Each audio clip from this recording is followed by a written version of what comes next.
The November wind in Dust Creek, Montana didn't just blow, it cut through a man's soul like it was searching for something to steal. Jack Miller stood on the cracked porch of what used to be his family's ranch house, watching the bank notice flutter against the front door like a white flag of surrender.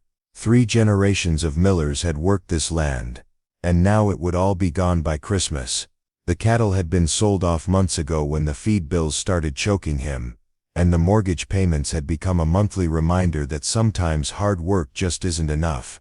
But before we jump back in, tell us where you're tuning in from, and if this story touches you, make sure you're subscribed, because tomorrow I've saved something extra special for you. The envelope in his coat pocket crinkled as he shifted his weight. Inside was a check for $47.38, everything left in his savings account after paying the utilities one last time. $47 to show for 23 years of ranching, of getting up before dawn and working until his hands bled, of believing that if you treated the land right, it would treat you right back. The irony wasn't lost on him, that his great-grandfather had bought this same ranch for less money back in 1952, when $47 could feed a family for a month. The courthouse in Dust Creek smelled like old paper and broken dreams. Jack sat across from Tom Harrison, the town's only real estate agent, who'd been handling property sales since before Jack was born. Tom's desk was cluttered with files and coffee rings, a testament to decades of watching people's lives change hands for better or worse.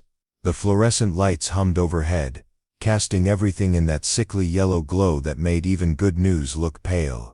Tom slid a manila folder across the desk with the kind of careful movement reserved for fragile things. "I'll be straight with you, Jack. Pickings are slim for what you got to spend. Most folks with $47 aren't looking to buy property, they're looking to survive until next month." He opened the folder and thumbed through several listings, shaking his head at each one. "Got a trailer lot that needs $8,000 in repairs, a burned-out gas station that'll cost more to tear down than it's worth, and," he paused at the last sheet, frowning, "well, there's this." The photograph stapled to the listing showed a structure that could generously be called a shack. 4 walls, a sagging roof, and a door that hung crooked on its hinges. The siding was weathered gray, the kind of gray that comes from decades of wind and neglect. 2 windows stared out like empty eye sockets, their glass long since broken and boarded over with plywood. It sat on a small patch of scrubland about 15 miles north of town, surrounded by nothing but sagebrush and the occasional stunted pine. Previous owner was old Martha Hendricks, Tom continued, his voice taking on the cautious tone of a man who'd rather be talking about anything else. "She passed last spring, no family to speak of. The county's been trying to unload it ever since. It's got about an acre of land, needs everything you can think of, and probably a few things you can't." He looked up at Jack over his reading glasses. "I'm only showing you this because you specifically asked for something under $50. This is 5. Jack picked up the listing and studied it more carefully. The description was brutally honest. Fixer-upper opportunity, sold as is, buyer responsible for all repairs and improvements, no utilities, access road in poor condition. The price was typed in red ink at the bottom, as if the person who'd prepared the listing wanted to make sure nobody missed the joke. $5, Jack repeated, tasting the words. "What's wrong with it that makes it worth less than a burger and fries?" Tom leaned back in his chair, which creaked in protest. "Where do I start? No electricity, no running water, no septic system. The foundation's probably shot, the roof definitely leaks, and I'd bet money there's more wildlife living in there than Martha ever had. Plus, it's 15 miles from town on a dirt road that turns into a mud pit every time it rains. Most folks wouldn't take it if you paid them." He paused, studying Jack's face. "But I guess you're not most folks right now." The silence stretched between them like a taut wire. Outside, a truck rumbled past the courthouse, its engine needing work that its owner probably couldn't afford either. Jack thought about the bank notice fluttering against his door, about the ranch that would belong to strangers by New Year's. He thought about his grandfather's hands, thick with calluses, and always smelling like leather and hay, and how those hands had never known the shame of empty pockets. "Can I see it?" Jack asked finally. Tom's eyebrows lifted slightly. "The Hendricks place, today, right now if you've got the time." "Jack, I feel obligated to tell you that I've driven past that property maybe a dozen times in my life, and I've never once thought, now there's something worth owning. It's not going to transform into something. It's not just because you're desperate enough to consider it." Jack folded the listing and slipped it into his shirt pocket. "Maybe I'm not looking for transformation. Maybe I'm just looking for a place to stand that's actually mine." Tom studied him for a long moment, then reached for his coat. "All right then, but we're taking my truck. That road'll eat your transmission for breakfast if you're not careful." The drive north of Dust Creek took them through countryside that had seen better decades. Ranches that had once been prosperous sat empty now, their barns slowly surrendering to gravity and time. Fence posts leaned at drunken angles, and the few cattle they passed looked as lean and weathered as the men who owned them. Tom's pickup bounced and swayed over ruts that could swallow a small car, and with each mile the pavement gave way more completely to gravel, then dirt, then something that was more hope than actual road. "Martha Hendricks was what you might call eccentric," Tom said, raising his voice over the noise of the engine and the rattling of loose bolts somewhere in the dashboard. "Lived out here by herself for near 30 years after her husband died. Folks in town used to say she was waiting for something, but nobody knew what. She'd come into the general store maybe once a month, buy the same things every time: flour, coffee, canned peaches, and a bottle of whiskey. Always paid in cash, always counted it out exact to the penny." They crested a small rise, and the shack came into view. It looked even smaller in person than in the photograph, hunched against the landscape like something that had tried to hide and failed. The roof sagged in the middle like a swayback horse, and the chimney tilted at an angle that suggested it was held up more by habit than by physics. What might have once been a garden was now a tangle of weeds and volunteer trees, and an old hand pump stood beside the house like a rusted scarecrow. Tom pulled the truck to a stop about 20 yards from the front door. "Well, there she is, the Hendricks estate in all its glory." Jack climbed out of the truck and stood staring at the structure. The wind was stronger here, unbroken by hills or trees, and it sang through the gaps in the siding with a mournful sound that seemed to come from somewhere deep in the earth. The silence was complete, except for that wind and the distant cry of a hawk circling overhead. No traffic, no neighbors, no sound of civilization at all. He walked slowly toward the house. Preparing and narrating this story took us a lot of time, so if you are enjoying it, subscribe to our channel. It means a lot to us. Now back to the story. His boots crunching on the frost-brittle grass. The front door hung slightly ajar, revealing a rectangle of darkness that gave no hint of what lay beyond. The windows were boarded up tight, but he could see where the plywood had been cut to fit, suggesting that Martha had done the work herself rather than hiring it out. Tom joined him at the front step, which sagged alarmingly under their combined weight. "I should probably tell you, Jack, that Martha died inside. Natural causes far as anyone knows, but she was in there for near 2 weeks before anybody found her. County cleaned it out, but some folks might consider that information relevant to the purchase price." Jack pushed the door open wider and peered inside. The interior was dim and musty, but not as bad as he'd expected. The floors were rough-hewn planks, warped with age, but still solid underfoot. A stone fireplace dominated one wall, its hearth blackened with decades of use. The room was maybe 12 by 15 feet, with a doorway leading to what was probably a bedroom, and another to what might once have been a kitchen. "She lived in just these few rooms?" Jack asked. "Far as anybody knew. Course Martha wasn't much for explaining herself to the neighbors. Could have been building a second story underground for all we knew." Jack stepped fully inside, letting his eyes adjust to the dimness. The walls were chinked log construction, solid despite their age. The ceiling was low but intact, and while the place needed everything from plumbing to paint, the bones of it were still good. He could feel the weight of the silence, the way it pressed in from all sides like something physical. This was what $47 could buy in Dust Creek, Montana.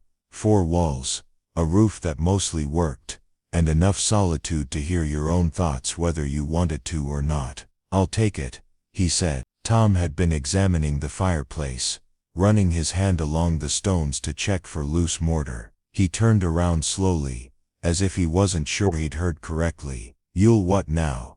"I'll take it." $5 you said. "I've got $5. Jack son, I know you're in a tight spot, but you need to think about this. You got no way to heat this place come winter, no way to cook, no way to even get clean water without hauling it in. And that's assuming you can make the drive out here every day, which you can't count on once the snow really starts flying." Jack looked around the room again, imagining what it might look like with the windows unboarded and sunlight streaming through. He thought about Martha Hendricks, living out here alone for 30 years, waiting for something that might never come. He thought about the bank notice on his door, and the $42.38 that would be left in his pocket after this purchase. "Maybe I'm not looking for comfort," he said. "Maybe I'm just looking for a place where I can fail on my own terms instead of somebody else's." Tom sighed and pulled out his phone, checking for signal. "Well, I can't say I understand the reasoning, but I've seen worse financial decisions made by folks with more money than sense." "You sure about this?" "I'm sure." "All right then. We'll need to drive back to town to handle the paperwork. County clerk's office closes at 4:30, so if we're doing this we need to do it today." They locked up the shack, though the gesture seemed mostly symbolic, given the condition of the door, and made the bouncing drive back to Dust Creek. At the courthouse, Jack signed papers that transferred ownership of 1 acre of Montana scrubland, and a structure that charitable observers might call a house. He counted out 5 $1 bills and slid them across the counter to a clerk who looked like she'd rather be anywhere else. 20 minutes later, Jack Miller owned something again. It wasn't much, but it was his, bought and paid for with money he'd earned and land that nobody else wanted. He walked out of the courthouse with a deed in his pocket, and the strangest feeling that he'd just made either the smartest or the stupidest decision of his life. The sun was setting as he drove his own truck back toward the property,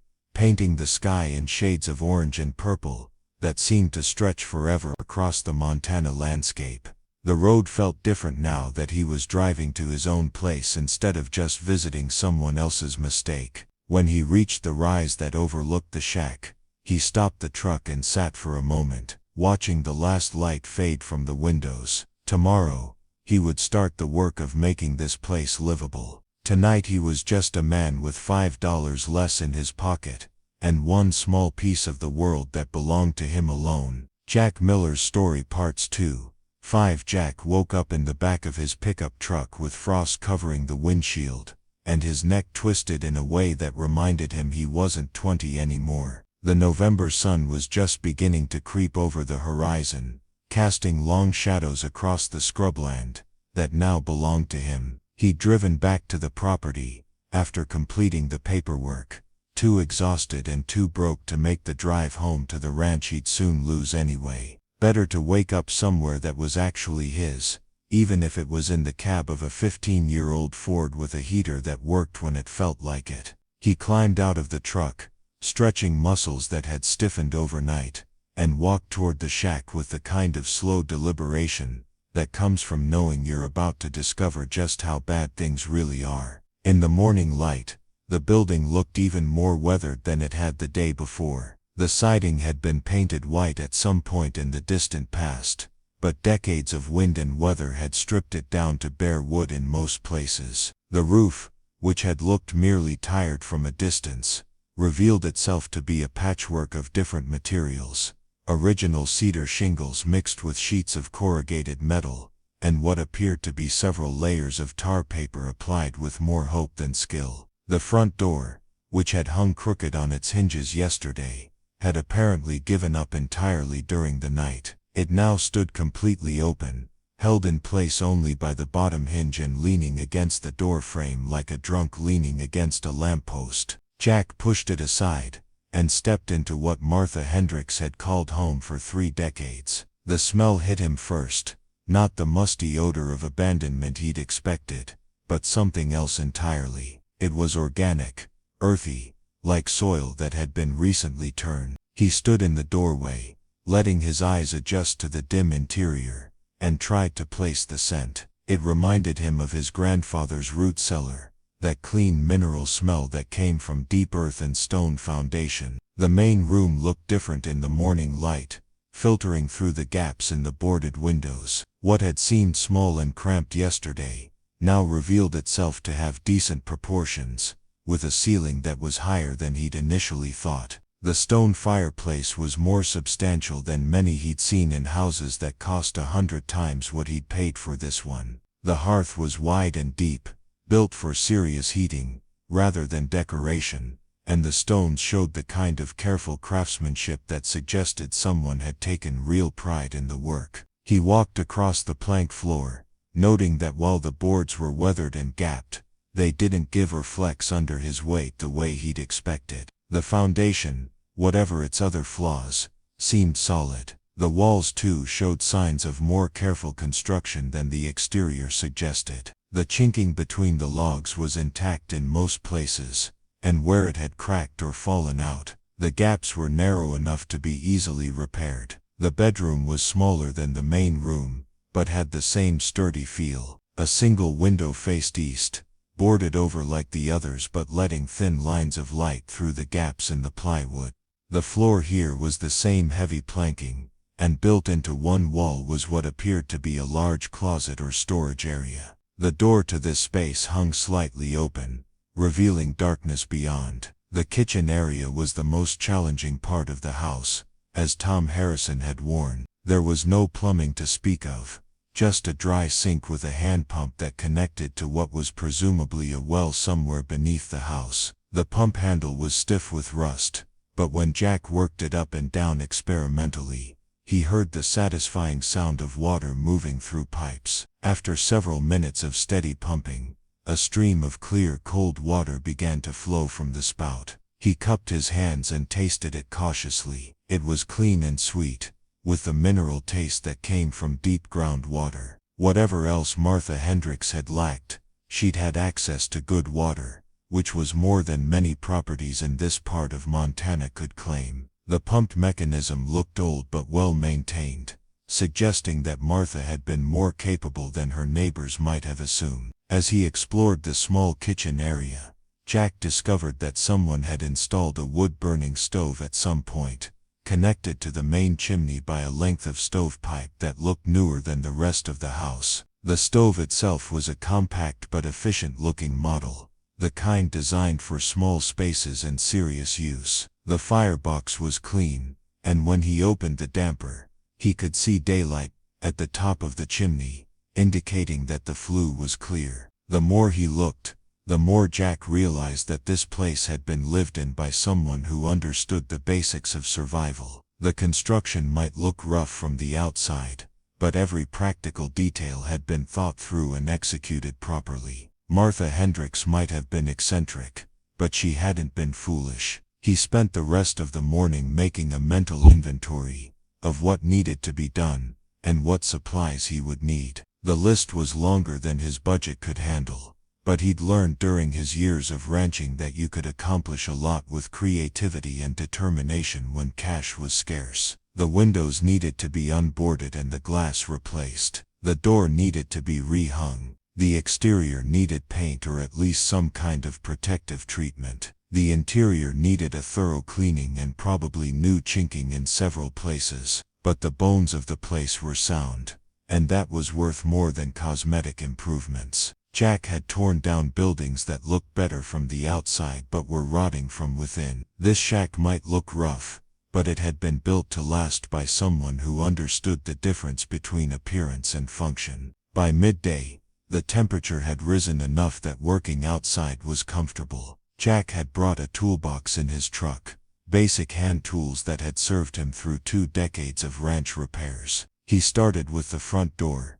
removing it completely from its hinges and laying it across 2 sawhorses to examine the damage. The bottom hinge had pulled loose from the frame, but the screw holes could be enlarged and refilled, then re-drilled for longer screws. The door itself was solid wood, heavy and well made, just badly hung. As he worked, the silence of the place settled around him like a familiar blanket. There were no neighbor dogs barking, no traffic noise, no sound of machinery or human activity, just the wind moving through the scrub brush, and the occasional call of a bird he couldn't identify. It was the kind of quiet that most people found unsettling, but Jack discovered it suited him. After years of feeling like he was constantly behind on everything, constantly trying to catch up with bills and obligations and the expectations of others, the silence felt like space to breathe.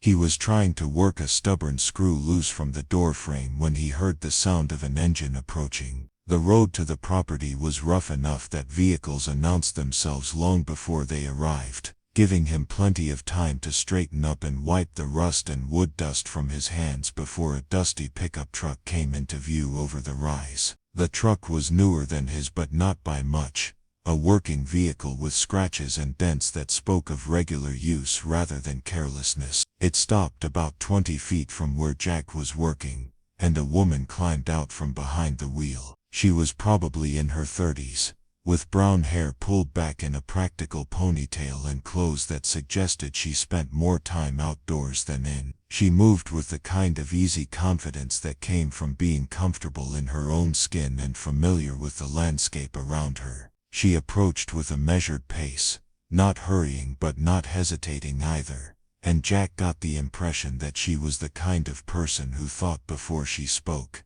and meant what she said when she did speak. "You must be the new owner," she said when she was close enough for normal conversation. Her voice had the slight roughness that came from years of breathing high desert air, but it was pleasant, with an undertone of genuine curiosity, rather than suspicion. "That would be me," Jack replied, setting down his screwdriver and extending a hand.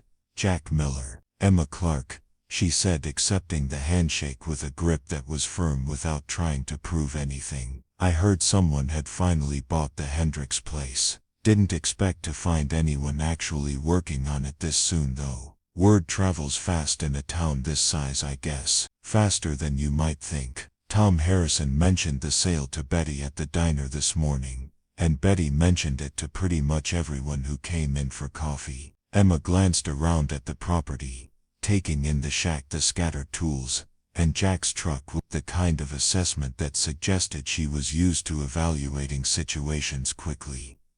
"I have to admit, I'm curious about what made you decide this place was worth buying." Jack followed her gaze, seeing the property through a stranger's eyes. It didn't look like much, especially with the door off its hinges and his tools scattered around. But there was something about Emma Clark's curiosity that didn't feel like judgment, more like genuine interest and understanding, a decision that probably seemed inexplicable to most people. "I needed a place that was mine," he said simply. "This was what I could afford." $5, she said, and it wasn't a question. $5. She nodded as if that explanation made perfect sense to her, which surprised him. Most people would have pressed for more details, wanted to know about his circumstances, or his plans, or whether he understood what he was getting himself into. Emma Clark just accepted his answer at face value, as if a man's reasons for buying a rundown shack were his own business,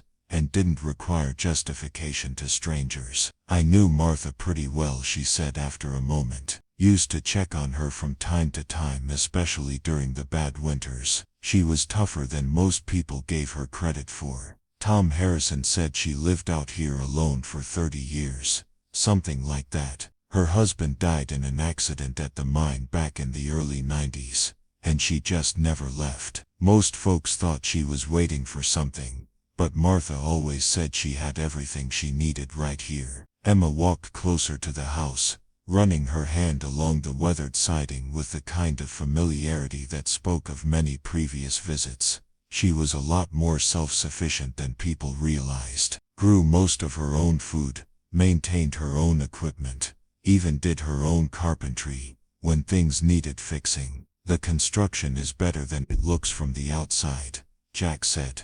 Martha's husband was a mining engineer before the accident. He built this place to last, and Martha learned enough from watching him to keep it maintained properly. Emma stepped up onto the front porch and peered through the open doorway. "Mind if I take a look inside? I haven't been in here since before Martha passed." Jack gestured for her to go ahead. He was curious about what Emma might see that he had missed, and her obvious familiarity with the property made him think she might have insights that would be useful. She stepped through the doorway and stood in the main room, turning slowly to take in the space, with the kind of attention that suggested she was comparing what she saw now to memories of how it had been. "She kept it neat as a pin," Emma said quietly. "Everything had its place, and everything stayed in its place." Martha didn't believe in clutter or waste. She walked over to the fireplace and ran her hand along the mantel,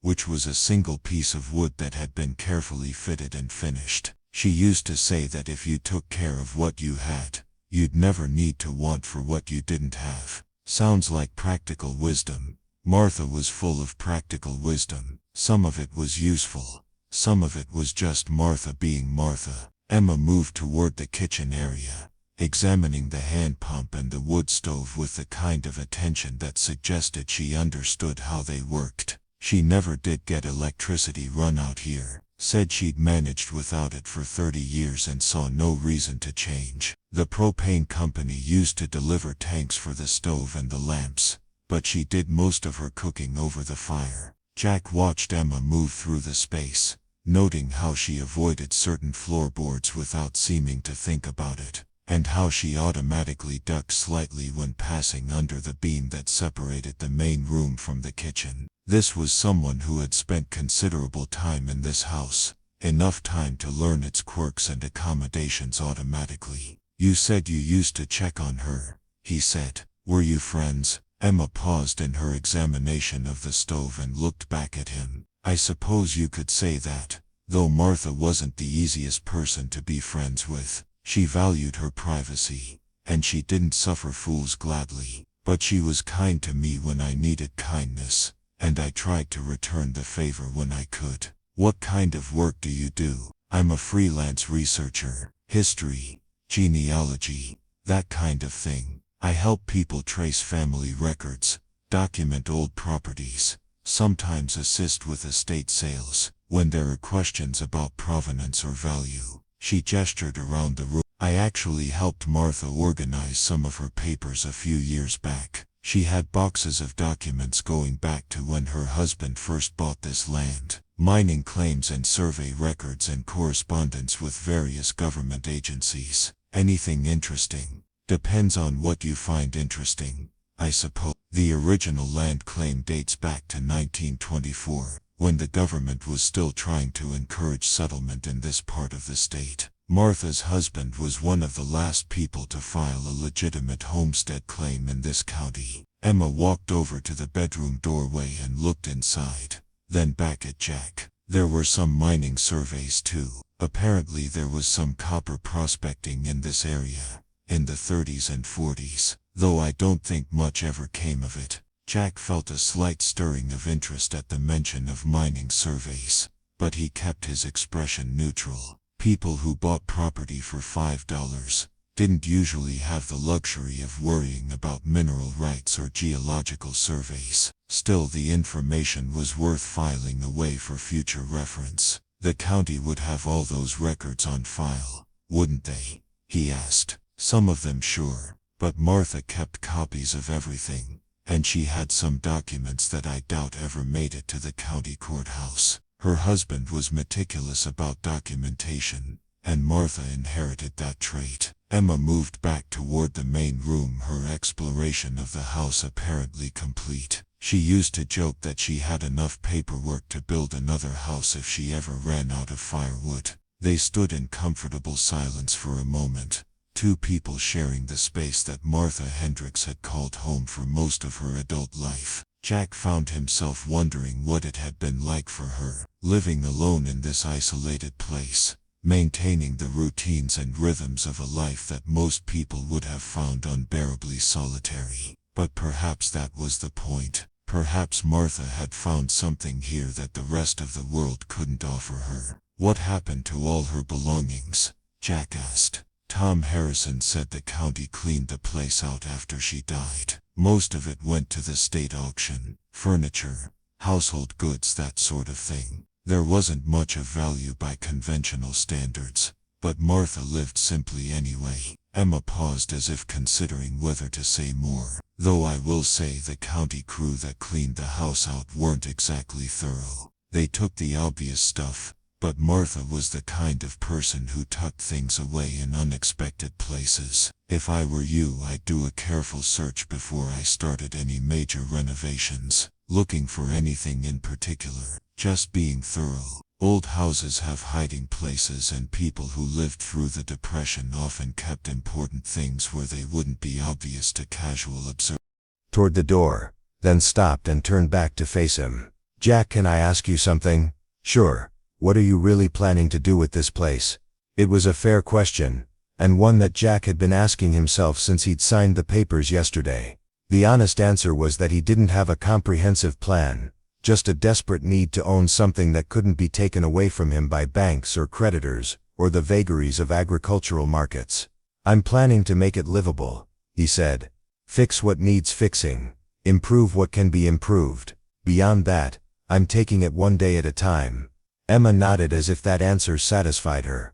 If you need any help with research, local history, that sort of thing, I'm not hard to find. Betty at the diner has my number, or you can usually find me at the library in town on weekday afternoons. I appreciate that. And Emma, thanks for stopping by. It's good to know something about the history of this place. Martha would have liked knowing that someone was going to take care of it, she said. She put a lot of herself into making this place home. After Emma left, Jack spent the rest of the afternoon working on the door and thinking about their conversation. There had been something in her manner when she'd mentioned Martha's papers, and the possibility of things being hidden in unexpected places that suggested she knew more than she was saying. Not in a deceptive way, but in the way of someone who understood the value of letting people discover things for themselves rather than simply being told about them. As the sun began to set, Jack had successfully rehung the front door and replaced the broken hinge with a stronger one salvaged from his toolbox. The door now closed properly and latched securely, which was a small victory but a satisfying one. He'd also managed to pry the plywood off one of the front windows, revealing glass that was cracked but not completely broken. With some careful work and a tube of caulk, it might be salvageable. The temperature was dropping as darkness approached, and Jack realized he was going to have to make a decision about where to spend the night. The ranch house that had been his home for 2 decades was still technically his for a few more weeks, but the drive back to town and then out to the ranch would eat up gas money he couldn't spare. More importantly, something about this place was beginning to feel like where he belonged. He built a fire in the stone fireplace using wood he found stacked behind the house, presumably left by Martha or perhaps by the county crew that had cleaned out her belongings. The chimney drew well, and soon the main room was filled with the warm dancing light that only a wood fire could provide. He made dinner from supplies he'd brought in his truck, canned soup heated over the fire, and bread that was getting stale but was still edible. As he sat in front of the fire, eating his simple meal and listening to the wind move through the scrub brush outside, Jack realized that for the first time in months he felt something approaching peace. Not happiness, exactly, and certainly not security, but a kind of fundamental rightness about where he was and what he was doing. Tomorrow he would continue the work of making this place habitable. He would patch and repair, clean and organize, slowly transform Martha Hendrick's final home into his own first real beginning in years. Tonight though, he was content to sit by the fire, and let the silence of the high desert settle around him like a blanket, warm and complete and belonging entirely to him. Jack Miller's Story, Part 3. Jack woke to the sound of his own breathing, and the realization that something fundamental had shifted during the night. The fire in the stone hearth had burned down to glowing coals, but the room still held enough warmth to keep the morning chill at bay. Sunlight was streaming through the single unboarded window he'd managed to clear yesterday, casting geometric patterns across the plank floor that made the simple room look almost elegant in the early light. He'd slept better than he had in months, despite spending the night on the hard floor with nothing but his jacket rolled up as a pillow and an old horse blanket from his truck for warmth. There was something about the absolute quiet of this place that seemed to reach down into his bones and convince his body that it was safe to truly rest. No phone calls from creditors, no neighbors stopping by with well-meaning advice about his situation, no constant reminder that everything he'd worked for was slipping away one unpaid bill at a time. As he stirred the coals back to life and added fresh wood to the fire, Jack found himself thinking about Emma Clark's visit yesterday, and her casual mention that Martha Hendricks had been more self-sufficient than people realized. The woman had lived in this isolated spot for 3 decades, maintaining not just her own survival but apparently thriving in a way that had impressed even her neighbors. There had to be lessons in that, practical knowledge about making a life work on very little money, and even less outside support. He made coffee in a battered pot he'd found in the kitchen area, using water from the hand pump and grounds he'd brought from town. The pump worked smoothly once he'd worked the handle a few times to prime it, delivering water that was so cold and clean it made his teeth ache. Whatever else this property lacked, access to good water wasn't one of its problems. As he waited for the coffee to brew, Jack began a more systematic exploration of the house than he'd managed yesterday. In the growing morning light, he could see details that had been hidden in the shadows and confusion of his first day of ownership. The construction was indeed better than the exterior suggested, but more than that, it showed signs of careful thought and planning that went beyond basic shelter. The stone fireplace, for instance, wasn't just functional but engineered for maximum heat efficiency. The firebox was deeper than most, designed to burn large pieces of wood that would provide sustained heat rather than quick flames. The stones themselves had been selected and fitted with the kind of precision that spoke of real masonry skills, and the hearth extended well into the room, creating a thermal mass that would hold and radiate heat long after the fire died down. In the kitchen area, he discovered that what he'd initially taken for simple shelving was actually a carefully designed storage system that made maximum use of the limited space. Bins and drawers had been built into every available niche, and hooks and hangers utilized every vertical surface. Martha Hendricks had lived in less than 400 square feet of space, but she'd organized it with the efficiency of a ship's galley. The bedroom revealed more evidence of thoughtful planning. The built-in storage area he'd noticed yesterday turned out to be deeper than he'd realized, extending back under what must be the slope of the roof. When he opened the door fully and peered inside with the flashlight from his truck, he could see that the space was lined with cedar planking and equipped with shelves and hanging rods. It was a closet, but it was also a root cellar, a place where food and supplies could be stored at consistent cool temperatures regardless of the weather outside.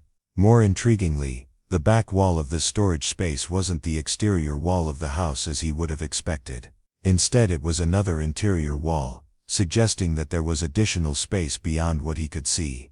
When he rapped his knuckles against the wood, it sounded hollow, as if there was an empty space on the other side. Jack spent several minutes examining the back wall of the closet, running his hands along the cedar planking, and looking for some kind of access panel or hidden door. The wood was well fitted and appeared to be part of the original construction, but there was definitely something beyond it. The hollow sound was unmistakable, and when he put his ear against the wood and rapped on other parts of the wall, he could hear the difference in resonance. He was considering whether to investigate further when he heard the sound of an approaching vehicle. This time, the engine noise was different from Emma Clark's pickup truck yesterday, rougher and louder, the sound of a vehicle that was working hard to navigate the rutted road to the property. Jack stepped out of the house and watched as a large pickup truck came into view over the rise, moving faster than seemed wise given the condition of the road. The truck was newer than either his or Emma's, painted in that aggressive shade of black that suggested its owner cared more about making an impression than about practicality. It bounced and swayed over the worst of the ruts but kept coming,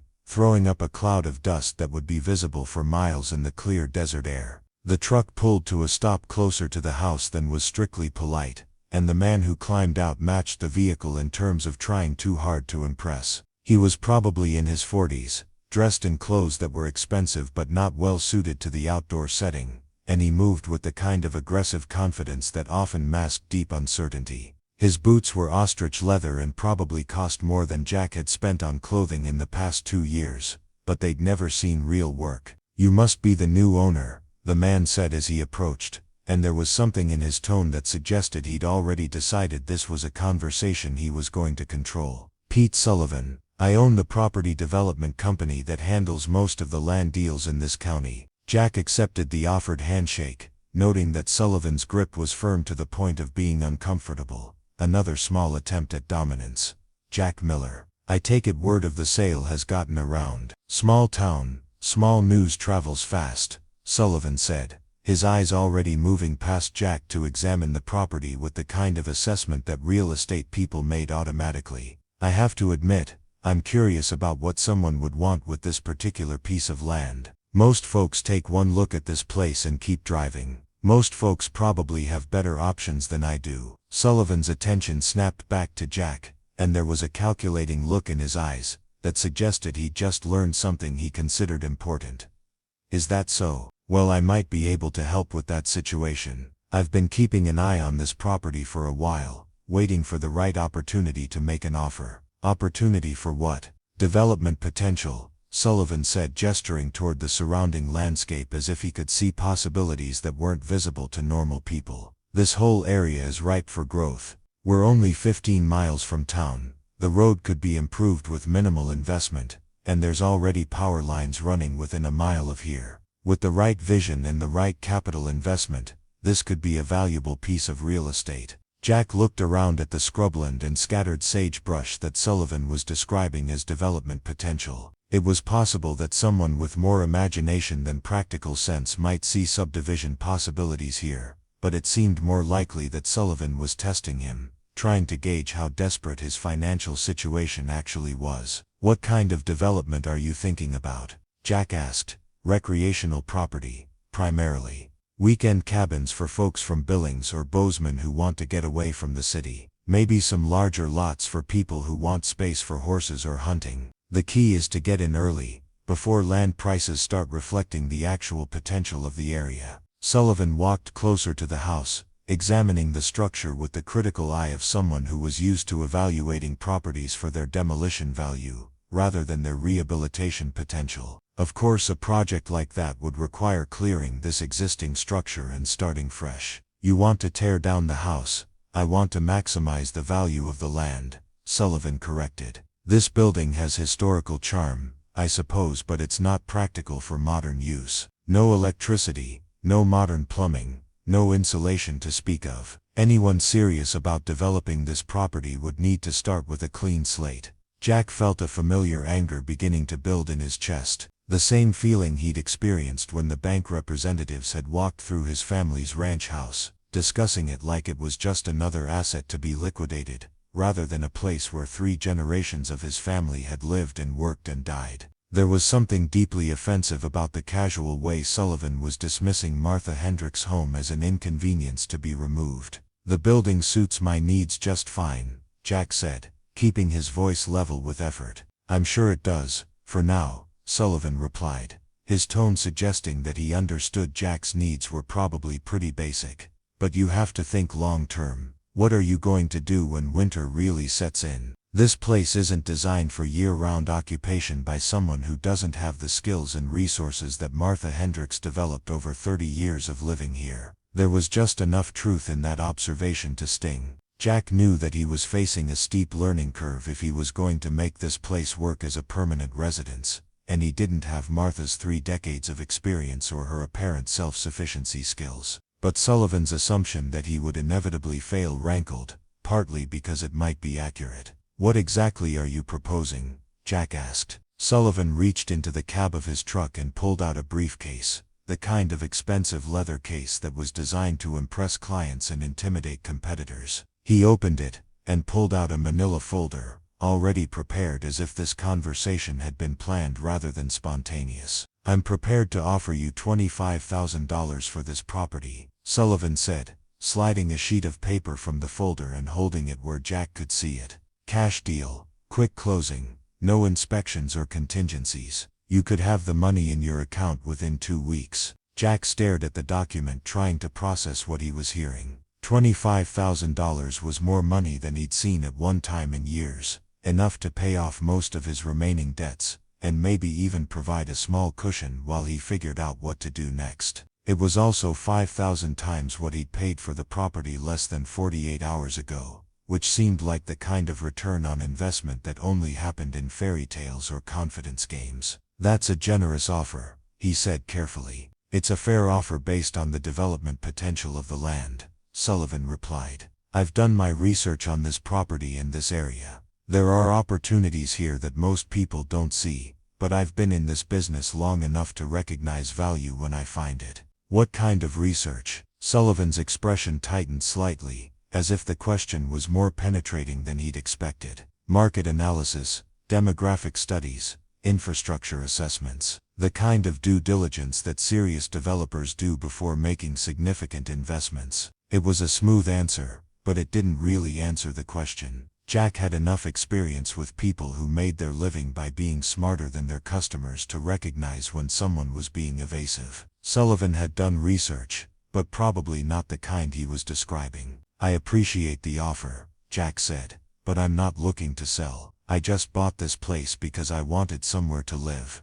not as an investment to flip." Sullivan's friendly demeanor slipped just enough to reveal something harder underneath. "Miller, let me be straight with you. I don't know what your financial situation is, but a man doesn't buy a $5 property unless he's got problems that $25,000 could solve. This is a chance to turn a desperate decision into a smart business move." The anger that had been building in Jack's chest crystallized into something cold and sharp. He'd been insulted, patronized, and threatened by experts over the past few months, and he'd reached his limit for accepting that kind of treatment from people who thought his desperation gave them leverage over him. "Let me be straight with you, Sullivan," he said, stepping closer and using the height advantage he had over the shorter man. "I'm not desperate enough to let you steal this property from me, and I'm not stupid enough to believe that you're offering me $25,000 out of the goodness of your heart. Whatever you think this land is worth, it's worth more than that,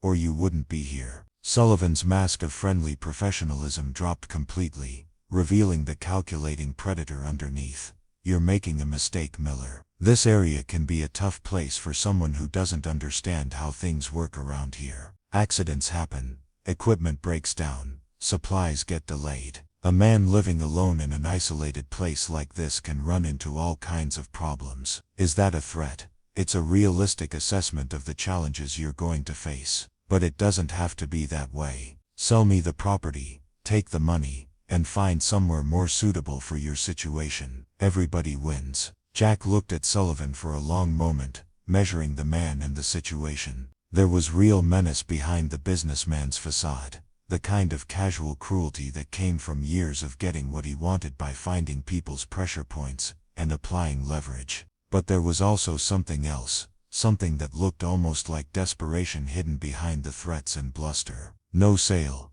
Jack said, simply. Sullivan stared back at him, and for a moment the two men faced each other in the kind of tense silence that preceded either violence or capitulation. Then Sullivan seemed to make a decision, stepping back and closing his briefcase with more force than necessary. "You're making a serious mistake," he said. "This offer won't be available indefinitely. And there might not be another one.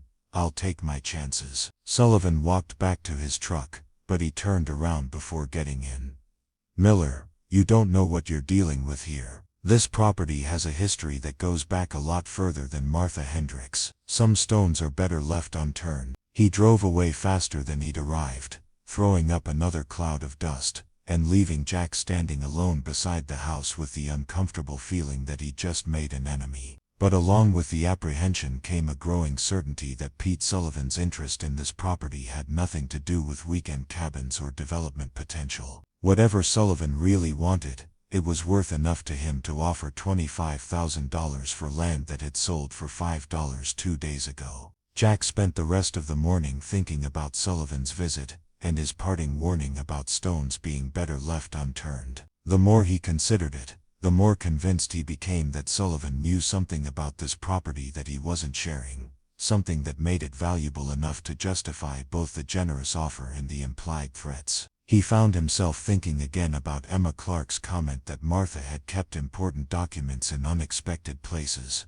and about the hollow sound he'd heard when he'd knocked on the back wall of the bedroom closet. If Martha Hendricks had hidden something in her house, It was probably still there, overlooked by the county crew that had cleaned out her obvious belongings. By early afternoon, Jack had decided that a more thorough exploration of the house was warranted. He started with the main room, moving furniture and examining the walls and floors for any signs of concealed spaces or hidden compartments. The log construction made it unlikely that there were hollow spaces in the walls themselves, but the floor was another matter. The plank flooring was obviously old, but it had been well maintained and fit together tightly. Jack got down on his hands and knees and examined the boards carefully, looking for any that might be loose or that showed signs of being removed and replaced. Most of the planks were secured with square-headed nails that had been there since the original construction, but near the fireplace he found a section where the nails looked newer and where the wood showed slight scuff marks that might have come from being pried up. He used a crowbar from his toolbox to carefully lift one of the suspect boards, and it came up easier than it should have, revealing that the nails had been cut rather than driven all the way through. Beneath the board was a space between the floor joists, and wrapped in oiled canvas was a metal box about the size of a shoebox. Jack lifted the box out carefully, and set it on the floor beside the fireplace. It was heavier than he'd expected, and when he shook it gently, he could hear the rustle of papers inside. The lid was secured with a simple latch but no lock, suggesting that secrecy rather than security had been Martha's primary concern. Inside the box, Jack found what appeared to be several decades' worth of correspondence, legal documents and survey maps. The papers were organized with the same meticulous care that Martha had apparently applied to every aspect of her life, arranged in manila folders and labeled in precise handwriting. The first folder contained the original land patent and homestead documents dating back to 1924, just as Emma had mentioned. Martha's husband, Robert Hendricks, had filed a claim for 160 acres under the provisions of the Enlarged Homestead Act, and the papers documented his compliance with the residency and improvement requirements that were necessary to obtain clear title to the land. The second folder was more interesting. It contained correspondence between Robert Hendricks and various mining companies, dating from the late 1930s through the early 1950s. The letters made it clear that there had been significant interest in the mineral rights to the property, particularly from companies that were exploring for copper deposits in the area. One letter dated 1947 was from a geologist named Dr. William Morrison, who had apparently conducted a survey of the Hendricks property at Robert's request. Morrison's letter was technical and difficult to follow, but the conclusion was clear. The geological formations on your property show strong indications of copper mineralization, particularly in the area northeast of your residence. While I cannot guarantee the presence of commercially viable deposits without more extensive exploratory work, I would strongly recommend securing your mineral rights and considering limited test drilling. Jack read the letter twice, trying to understand the implications. If Dr. Morrison had been correct about the presence of copper deposits, and if Robert Hendricks had followed his advice about securing mineral rights, then this property might be sitting on top of something far more valuable than anyone had realized. The third folder contained survey maps and technical drawings that were beyond Jack's ability to interpret, but they clearly showed the Hendricks property and the surrounding area marked with symbols and notations that suggested geological features. One map, hand-drawn and more detailed than the others, showed the location of the house and what appeared to be several other structures or features on the property that Jack hadn't noticed. According to the hand-drawn map, there was supposed to be a well house about 50 yards north of the main house, and what was labeled as a storage facility, another 100 yards beyond that. Jack had seen neither of these structures during his explorations of the property, but it was possible that they had been abandoned and overgrown during the decades since the map was drawn. The final folder contained more recent documents, including what appeared to be Martha's will and several letters from lawyers and government agencies. One letter, dated just 2 years ago, was from the Montana Department of Environmental Quality, informing Martha that they had received an application for an exploratory mining permit on property adjacent to hers, and asking if she had any objections to the proposed activities. Martha's response, a carbon copy of which was clipped to the official letter, was brief and pointed. I have no objection to lawful mining activities on neighboring property, provided that such activities do not interfere with my water supply or access to my land.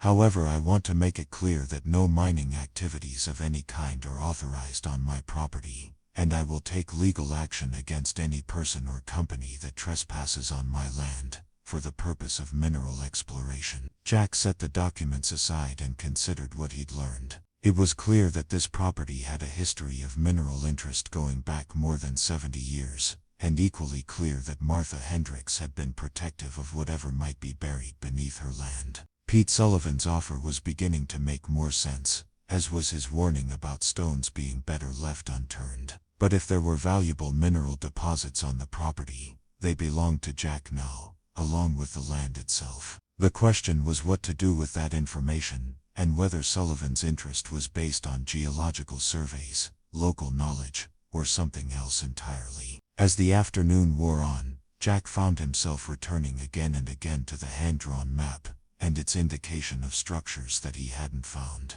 If Robert Hendricks had built a storage facility somewhere on the property, and if it had been important enough to include on his personal map, then it might be worth locating. Storage facilities weren't usually built for farming equipment or household goods, particularly not in isolated locations far from the main house. Jack spent the remaining daylight hours walking the property in expanding circles, looking for any signs of the structures indicated on the map. The well house turned out to be easily located once he knew what to look for. A small stone building that had been almost completely overgrown by scrub brush and volunteer trees. The roof had collapsed years ago, but the walls were still solid, and inside he found the remains of what had been a sophisticated water pumping system. The storage facility was harder to find, partly because it wasn't where the map suggested it should be, and partly because it had been built to be inconspicuous. Jack finally located it by following a faint depression in the ground that might once have been a trail, or road. The structure was built into a small hillside, with only the front wall and door visible from the outside. The door was secured with a heavy padlock that had rusted solid over the decades, but the hasp was mounted to wood that had been weakened by years of weather. Jack was able to break it loose with his crowbar and pull the door open. Inside, the storage facility was larger than it had appeared from the outside, extending back into the hillside for what looked like 30 or 40 feet. The walls and ceiling were lined with carefully fitted stone, and the floor was poured concrete. But most remarkable of all, the facility wasn't empty. Stacked along the walls were dozens of wooden crates, each one stenciled with numbers and symbols that Jack didn't recognize. The crates were various sizes, some small enough to lift easily, and others large enough to require mechanical assistance to move. All of them appeared to be sealed and undisturbed, as if they'd been placed there and forgotten. Jack pried open one of the smaller crates,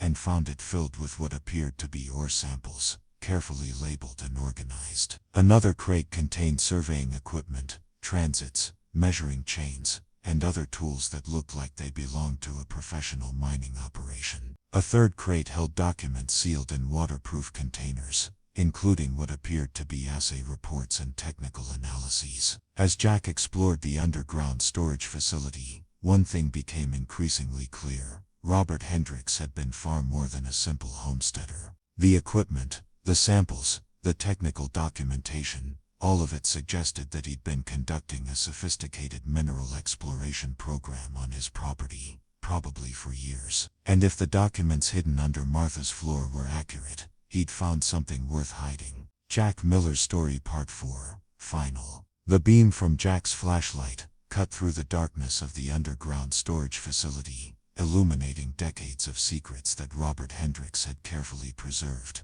and Martha had guarded with her life. As Jack moved deeper into the stone-lined chamber, examining crate after crate of mining equipment and geological samples, he began to understand that he'd stumbled onto something far more significant than a simple homestead property. The assay reports he found in the waterproof containers told a story that made Pete Sullivan's aggressive offer seem almost modest. Sample after sample showed copper concentrations that were well above commercial grade, along with traces of silver and what the technical reports called associated precious metals. One report dated 1949, and bearing the letterhead of a Denver-based mining laboratory, concluded with a recommendation that was underlined in red ink: immediate commercial development strongly advised.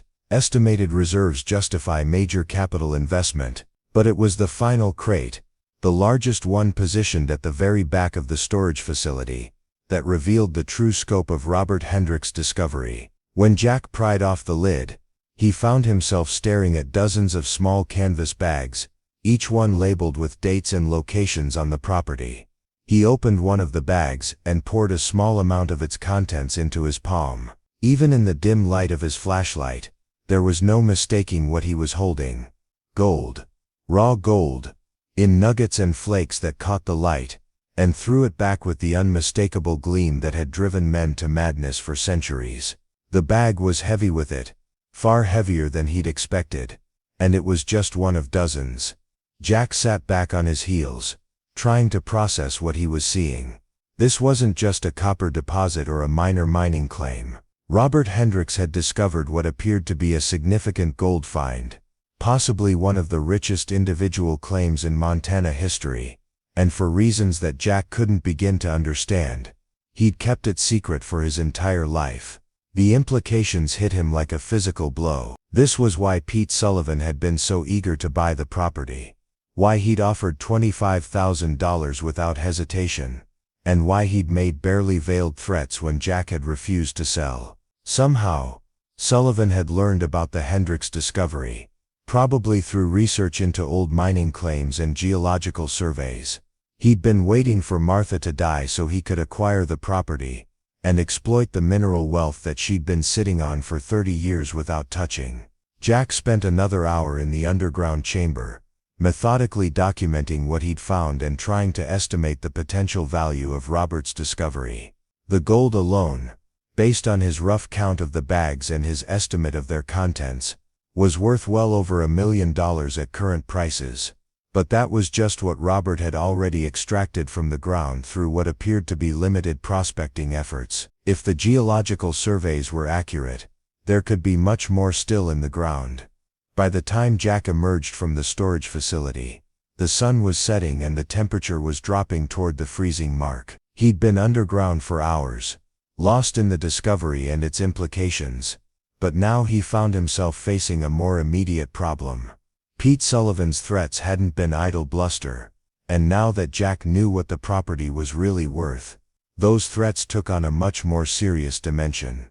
He secured the storage facility as best he could and made his way back to the house, his mind racing with plans and contingencies.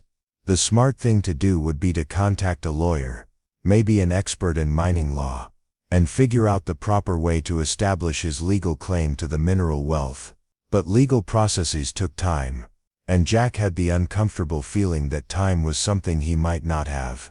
As if summoned by his paranoid thoughts, Jack heard the sound of vehicles approaching while he was heating soup over the fire for dinner.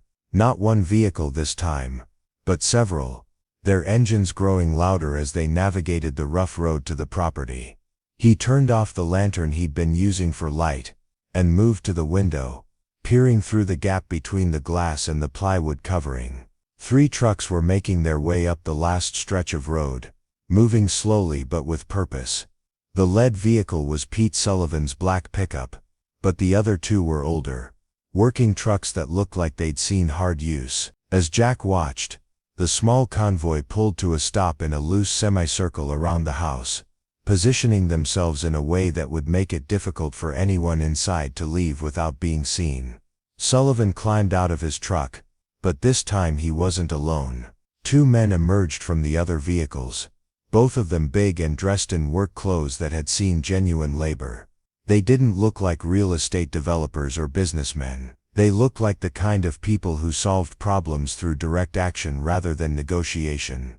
Miller. Sullivan's voice carried clearly in the still night air. "I know you're in there. We need to talk." Jack checked that his hunting rifle was loaded and within easy reach, then moved to the door. He didn't open it, but he positioned himself where his voice would carry outside without exposing himself to whatever Sullivan had planned. "I thought we already talked," Jack called back. "I told you the property wasn't for sale." That was before I knew you'd been poking around in places you don't belong.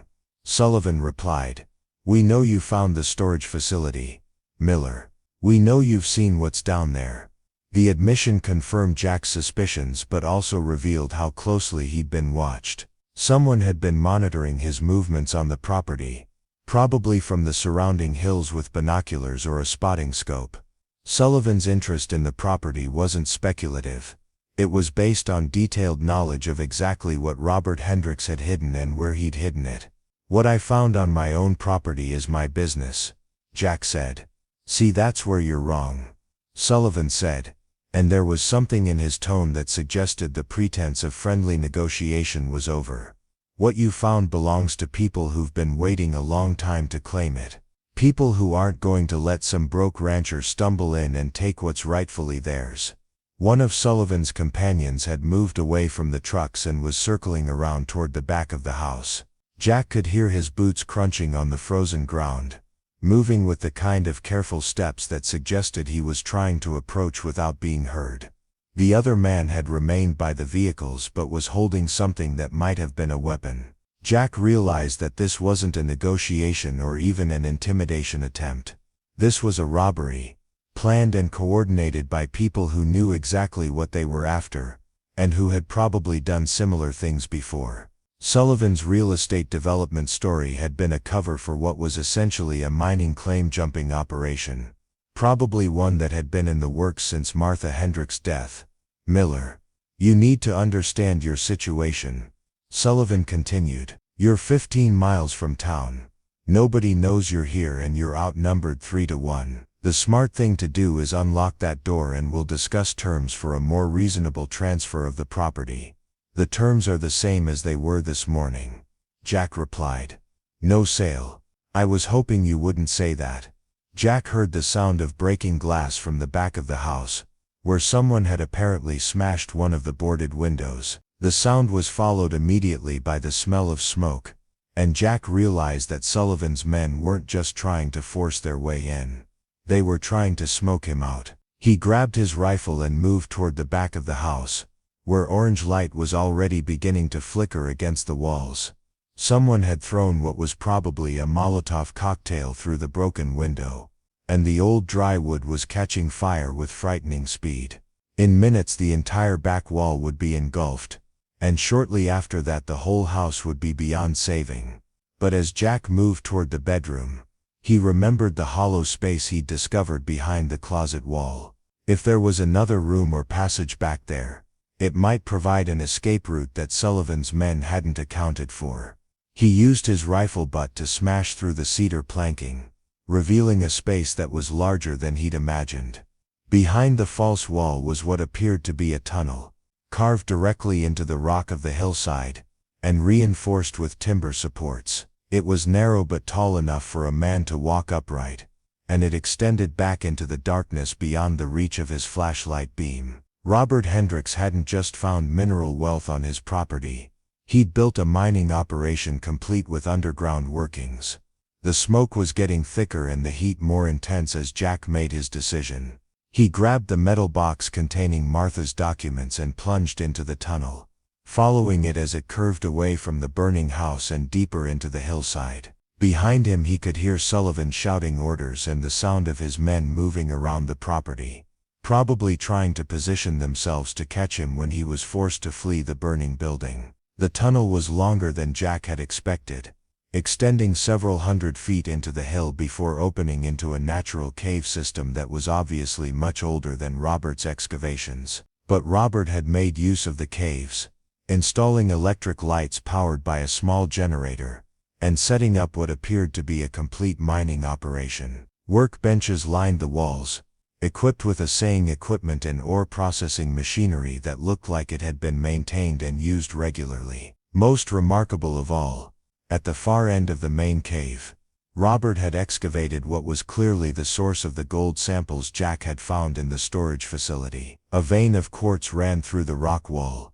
shot through with gold that was visible even in the artificial light. It was a small-scale operation by commercial mining standards, but it was rich beyond anything Jack had imagined possible. But it was what Jack found next to the mining equipment that truly took his breath away. Stacked in neat rows along one wall were dozens of small ingots, each one stamped with Robert's personal mark and a date. These weren't raw nuggets or flakes like the samples in the storage bags. These were refined gold bars, the product of years of careful extraction and processing. Jack picked up one of the ingots, surprised by its weight and the way it seemed to glow in the electric light. If each bar was worth what he thought it was, and if there were as many of them as it appeared, then he was looking at a fortune that dwarfed his wildest estimates. Not hundreds of thousands of dollars but millions. The sound of voices echoing from the tunnel entrance reminded Jack that his immediate problem wasn't calculating his newfound wealth but staying alive long enough to enjoy it. Sullivan and his men had apparently discovered the tunnel, and were following him into the mine workings. He could hear their flashlight beams bouncing off the tunnel walls, and their voices getting closer with each passing minute. Jack quickly gathered as many of the smaller ingots as he could carry, and stuffed them into his jacket pockets. Then he followed the cave system deeper into the hillside, looking for another exit or at least a defensive position where he could make a stand. The caves were extensive, branching off in several directions, and it was clear that Robert had explored them thoroughly over the years. In one of the side passages, Jack found what he was looking for, a natural chimney in the rock that led upward toward what might be another entrance to the surface. The climb was treacherous, especially in the dark, and with his pockets weighted down with gold. But it was better than being trapped underground with Sullivan's men. The chimney emerged on the hillside about a quarter-mile from the burning house, hidden among a cluster of boulders that provided excellent concealment. From his new position, Jack could see the entire property spread out below him, illuminated by the flames that were now consuming the structure that had been Martha Hendricks' home for 30 years. Sullivan and his men were still underground, following the tunnel system and probably becoming increasingly frustrated as they realized that their quarry had escaped. But Jack knew they would eventually find the cave system and the gold ingots, and when they did, his legal claim to the property would become irrelevant. Possession, especially when backed by violence, would become 9/10 of the law. He pulled out his cell phone, hoping to call for help, but the remote location meant there was no signal. The nearest neighbor was miles away, and even if he could reach them, it would be difficult to explain the situation in a way that would prompt immediate assistance. Local law enforcement was probably an hour away at minimum, and Sullivan would have plenty of time to complete his theft and disappear before any help arrived. But as Jack considered his options, he remembered Emma Clark's offer to help with research and local history. More importantly, he remembered her obvious familiarity with the property, and her suggestion that Martha had been more self-sufficient than most people realized. If Emma had been helping Martha organize her papers, she might know about the mining operation and the gold. She might even know something about Sullivan's background and his real reasons for wanting the property. Jack made his way carefully down the hillside, staying well away from the burning house and the area where Sullivan's trucks were parked. His own truck was probably being watched, but there might be other options if he could think creatively about transportation. Martha had lived on this property for 30 years without relying on regular trips to town, which suggested she'd had ways of getting around that didn't involve the main road. He found what he was looking for near the ruins of the well house, an old motorcycle, covered with a tarp and apparently maintained in working condition despite its age. The keys were hanging from a nail driven into a nearby fence post, and when Jack tried the electric starter, the engine turned over immediately. Martha Hendricks had been prepared for emergencies, including the kind that might require a quick and quiet exit from her own property. The motorcycle was loud enough to attract attention once he started it, but it was also fast enough to outrun Sullivan's trucks on the rough terrain surrounding the property. Jack waited until he heard voices from the cave system, indicating that Sullivan's men had found the mining operation, then fired up the bike and headed cross-country toward the main road. The ride to town was hair-raising, following cattle trails and dirt roads that were barely visible in the darkness, but Jack reached the outskirts of Dust Creek without being followed. The diner that Emma had mentioned was closed for the night, but the building next to it had lights in the upstairs windows, and a small sign indicating that it contained apartments for rent. Jack pounded on the front door until a light came on in the hallway, and a woman's voice called through the door asking who was there. When he identified himself, Emma Clark opened the door, took one look at his soot-stained clothes and desperate expression, and ushered him inside without asking questions. "Pete Sullivan," Jack said as soon as the door was closed and locked behind him. "He's not a real estate developer, is he?" Emma led him up the stairs to her apartment, which was small but comfortable, and filled with the kinds of books and papers that suggested serious research work. She poured him a cup of coffee from a pot that was apparently always ready and sat down across from him at a small kitchen table. "Pete Sullivan is a lot of things," she said quietly. "Real estate developer isn't one of them, at least not in any legitimate sense. He's what you might call an opportunist. Someone who specializes in acquiring properties that other people don't fully understand the value of. Mining claims, among other things. Sullivan has a background in geology, and he's very good at identifying properties that might have mineral potential. He's also very good at acquiring those properties from owners who don't realize what they're sitting on." Emma studied Jack's face carefully. "I take it you've discovered why he was so interested in the Hendricks place." Jack pulled one of the gold ingots from his pocket and set it on the table between them. Emma's eyes widened slightly, but she didn't seem shocked, suggesting that she'd suspected something like this was possible. "Martha knew," Emma said simply. She never said anything directly, but she knew what Robert had found, and she knew that people like Sullivan would eventually come looking for it. That's why she lived the way she did. Why she was so protective of her privacy and so careful about who she trusted. Did she know about Sullivan specifically? I think she suspected him. Yes, there were a couple of incidents over the years. Attempts to survey her property without permission. Questions about her mineral rights from people who claimed to represent various government agencies. Martha always assumed that someone was watching and waiting for her to die, so they could move in and take what Robert had left behind. Jack told Emma about the events of the evening, about finding the underground storage facility, and the mining operation, about Sullivan's ultimatum, and the attempt to burn him out of the house. As he talked, Emma's expression grew increasingly grim, and when he finished, she was quiet for a long time. "How much do you think is down there?" she asked finally. "Millions," Jack said. "Maybe tens of millions, depending on how much of the vein Robert actually extracted over the years." Emma nodded as if that confirmed her own estimates. "That's enough money to make people do desperate things, especially people like Sullivan, who've probably invested considerable time and resources in positioning themselves to acquire the property." "What do I do?" "By the time law enforcement gets involved, Sullivan will have cleaned out everything valuable and disappeared. Even if I can prove that he's trespassing and stealing, the evidence will be gone." Emma was quiet for another moment. Then she smiled with the kind of expression that suggested she'd been waiting years for this particular conversation. "Jack, do you remember what I told you about Martha keeping documents in unexpected places? You said the county crew that cleaned out the house wasn't thorough."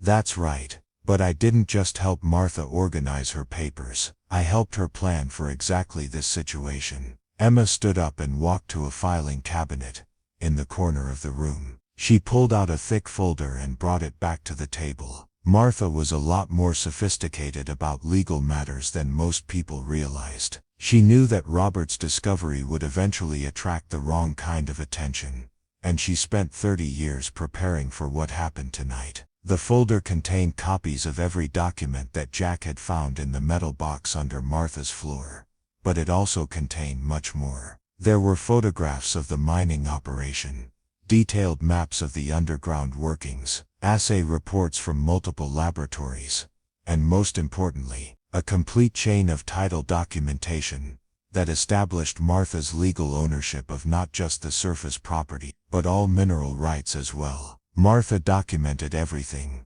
Emma explained. "Every ounce of gold that Robert extracted, Every improvement he made to the mining operation, every attempt by outside parties to survey or acquire the property. She was building a legal case that would be impossible to challenge, even by people with Sullivan's resources and connections. But the most remarkable document in the folder was Martha's will, which was considerably more complex than the simple version Jack had found in her hidden papers. The detailed version, properly witnessed and notarized, left the entire property and all of its contents to the person with enough courage to complete Robert's work and enough integrity to honor his memory. She knew I would buy the property, Jack asked. She knew that eventually someone would buy it who wasn't part of Sullivan's operation.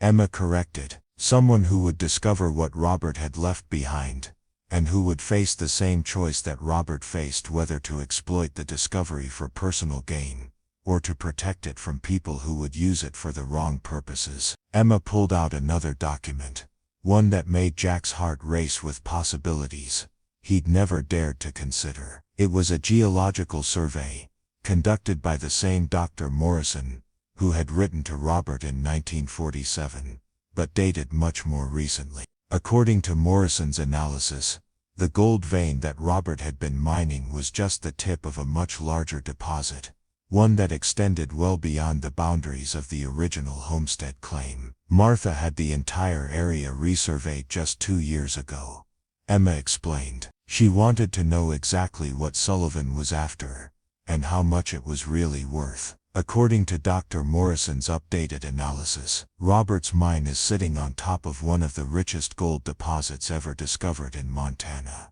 potentially worth hundreds of millions of dollars. Jack stared at the geological survey, trying to process the implications. He'd gone from being a broke rancher facing foreclosure to potentially being one of the wealthiest people in the state, all because he'd had $5 and a desperate need for somewhere to belong. What did Martha want me to do with it?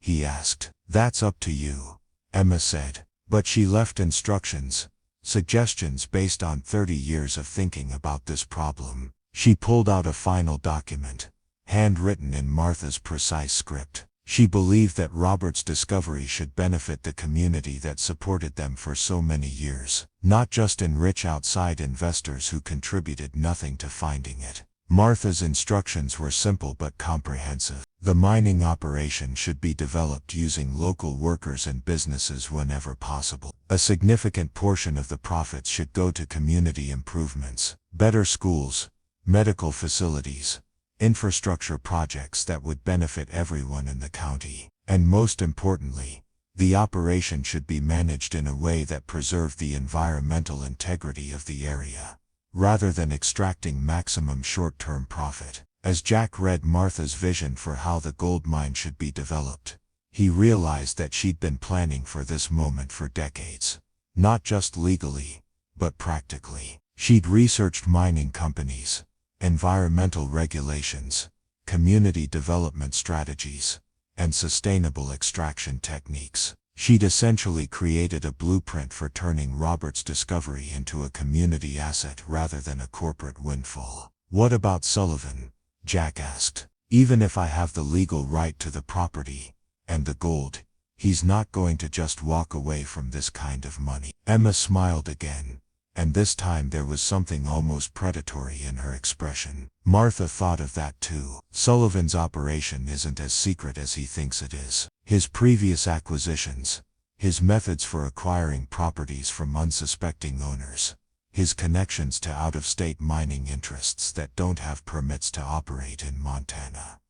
Martha documented all of it. She pulled out another folder, this one containing what appeared to be several years' worth of investigative research into Sullivan's background and business practices. There were photographs, financial records, copies of contracts and correspondence, and witness statements from people who'd been victimized by Sullivan's property acquisition schemes. Martha was building a criminal case, Emma explained. She was just waiting for Sullivan to make his move so she could provide law enforcement with everything they needed to shut him down permanently. The sound of vehicles approaching interrupted their conversation, and Emma moved to the window to peer out at the street. 3 trucks, she said, moving slowly, like they're looking for something. Jack joined her at the window and saw Sullivan's black pickup leading 2 other vehicles down the main street of Dust Creek, apparently searching for his motorcycle or some other sign of where he might have gone. The trucks paused in front of the diner,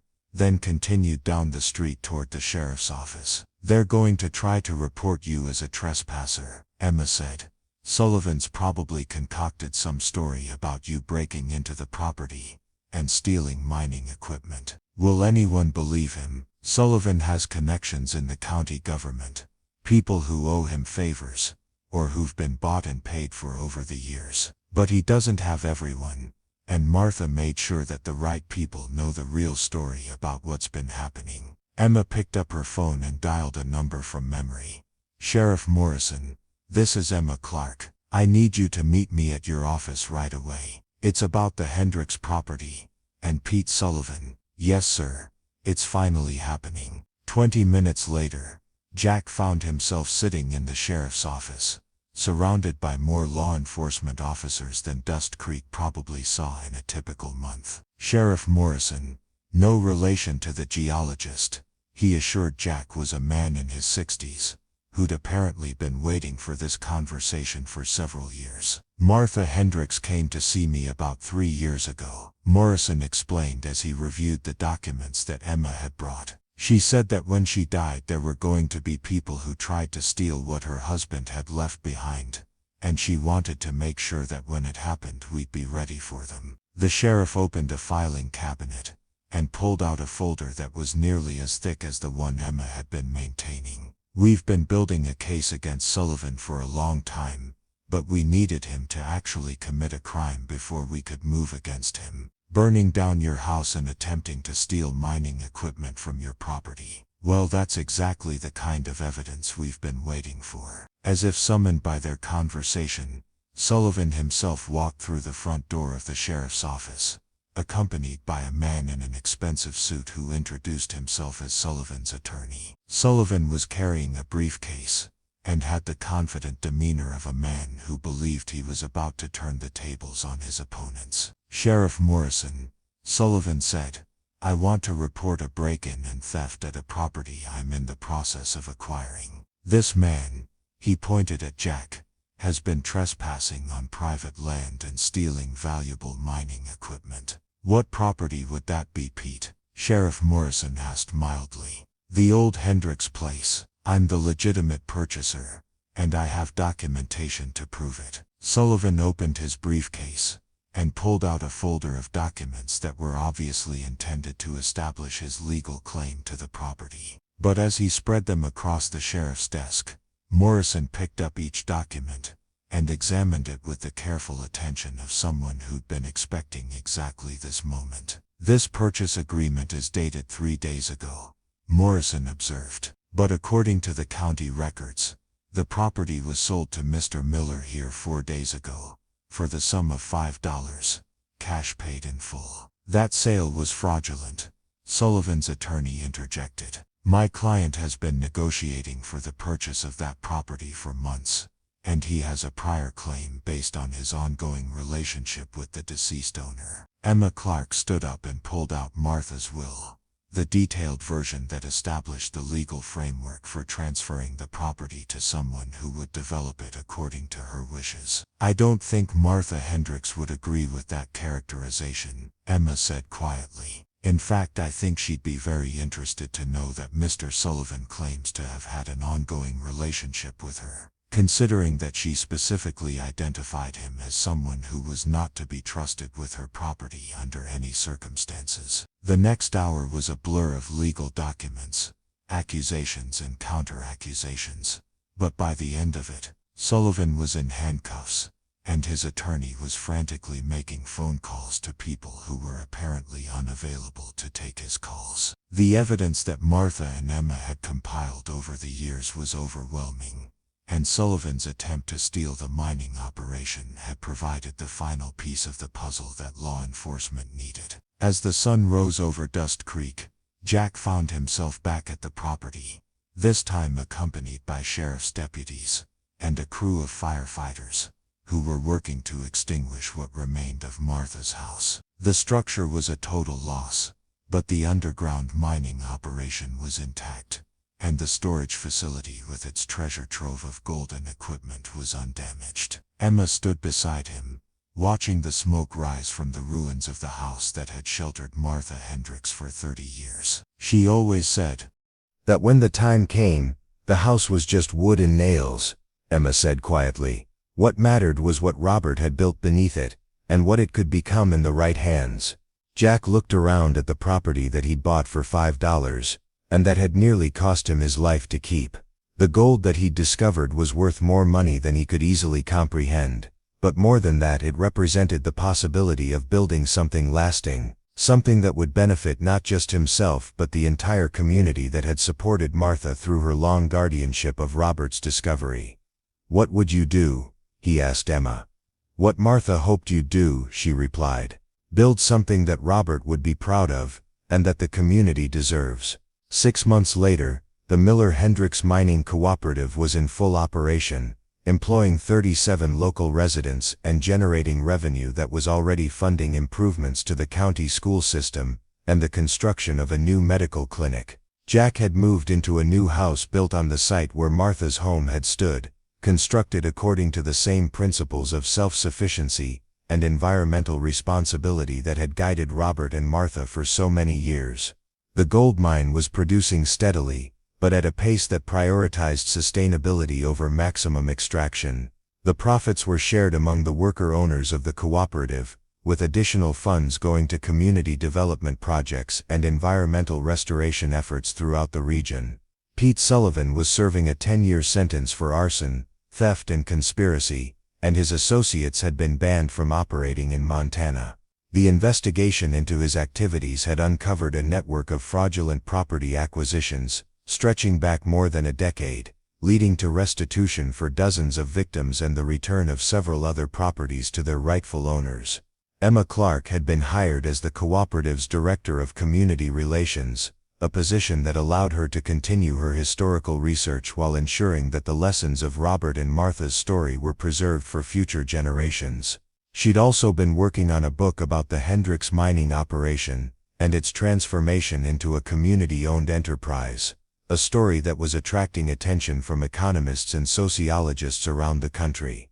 Jack stood on the hill overlooking the mining operation, watching the careful, methodical work that was extracting Robert's treasure from the Montana earth in a way that honored both the discovery and the land that had yielded it. He thought about the chain of events that had brought him here, from the foreclosure notice on his family's ranch to the $5 property purchase that had changed his life forever. But most of all, he thought about Martha Hendricks, who had spent 30 years of her life guarding a secret that could have made her wealthy beyond imagining, waiting for the right person to come along and prove themselves worthy of the trust that Robert had placed in the land and the treasure it contained. She'd chosen to live simply so that someday, someone else could live well, and in doing so she'd created something far more valuable than gold. The morning sun cast long shadows across the valley as Jack Miller stood at the kitchen window of his new house watching the early shift workers make their way down the hillside toward the mine entrance. Steam rose from their coffee cups in the crisp mountain air, and their voices carried across the distance with the easy camaraderie of people who had found not just jobs but purpose in their work. It had been 18 months since that desperate night when he'd paid $5 for what everyone thought was worthless land, and the transformation still felt like something from a dream that might vanish if he examined it too closely. The house itself was a testament to how much had changed since Martha Hendricks' original structure had burned to the ground. Built on the same foundation stones where Martha had lived for 3 decades, the new building honored her memory while serving the practical needs of a modern mining operation. Solar panels on the south-facing roof provided electricity that supplemented the small hydroelectric generator that Robert Hendricks had installed in the creek years earlier. The walls were constructed with locally milled timber and stones quarried from the property itself, creating a structure that seemed to grow naturally from the landscape rather than being imposed upon it. Jack had insisted on including many of the features that had made Martha's original home so well suited to the isolated location. The kitchen still centered around a massive wood-burning stove that could heat the entire house during the winter months, though it was now supplemented by a more efficient propane system for cooking. The root cellar had been expanded and upgraded with modern ventilation and temperature controls, creating storage space that could preserve food for months without refrigeration. Most importantly, the house had been designed with the same philosophy of self-sufficiency that had guided Robert and Martha, capable of functioning independently of outside utilities when necessary. But the changes extended far beyond Jack's personal living situation. The Miller Hendricks Mining Cooperative had grown into something that none of them had originally envisioned, a community-owned enterprise that was reshaping not just the local economy but the entire social fabric of Dust Creek and the surrounding county. What had started as a desperate attempt to protect Robert's discovery from Pete Sullivan's theft had evolved into a model that was attracting attention from academics, government officials and business leaders across the country. The cooperative structure meant that every worker was also an owner, sharing not just in the labor of extraction but in the profits that their work generated. Monthly meetings in the community center brought together miners, support staff, administrative workers, and community representatives to make decisions about production levels, safety protocols, wage distribution, and reinvestment strategies. It was a messy, sometimes contentious process, but it ensured that the people who were actually doing the work had a voice in how that work was organized and what happened to the wealth it created. Emma Clark had been instrumental in developing the legal and organizational frameworks that made the cooperative possible. Her background in historical research had proven unexpectedly valuable in navigating the complex web of mining regulations, environmental requirements, and community development guidelines that governed their operations. More importantly, her years of friendship with Martha had given her insights into the philosophical principles that should guide their decisions about how to extract and utilize Robert's treasure. The financial results spoke for themselves. In 18 months of operation, the cooperative had extracted gold worth more than $8 million, with production showing no signs of slowing as they followed the vein deeper into the hillside. But unlike a traditional mining operation where those profits would flow to distant shareholders and corporate executives, the wealth was being distributed and reinvested in ways that strengthened the entire community. Each worker-owner received not just a competitive salary but a share of the monthly profits based on their contribution to the operation. The exact formula was complex, taking into account not just hours worked but safety performance, innovation contributions, and community involvement, but the results were transformative for families who had struggled economically for years. Teachers and nurses who had been considering leaving the area for better opportunities were now able to afford homes and raise families in the place where they'd grown up. The cooperative had also committed to investing 25% of its profits in community infrastructure and development projects. The new medical clinic was already under construction, designed to serve not just Dust Creek but the entire county with services that had previously required a 2-hour drive to Billings. Plans were underway for a technical college that would offer training programs in mining engineering, renewable energy systems and sustainable agriculture, ensuring that young people could build careers without leaving the area. Environmental stewardship had been built into the cooperative's charter from the beginning, reflecting Martha's conviction that Robert's treasure should be extracted in a way that preserved the land for future generations. The mining operation used techniques that minimized surface disturbance and groundwater contamination, and the cooperative had set aside funds for eventual restoration of the mining site once the gold deposits were exhausted. Perhaps most importantly, they had established strict limits on production rates, prioritizing long-term sustainability over short-term profits. Jack walked outside into the crisp morning air, following the path that led down to the mine entrance. The original tunnel that Robert had carved by hand had been expanded and reinforced with modern safety equipment, but the basic layout remained the same. The main shaft descended at a gentle angle into the hillside, following the gold vein that geological surveys suggested might continue for hundreds of feet deeper than Robert had ever explored. At the entrance, Jack paused to review the safety board where workers signed in and out of their shifts. Mining was inherently dangerous work, but the cooperative had implemented safety protocols that went far beyond the minimum requirements mandated by federal and state regulations. Every worker received extensive training not just in their specific job duties but in recognizing and responding to the hazards that their colleagues might face. The result had been 0 serious injuries in 18 months of operation,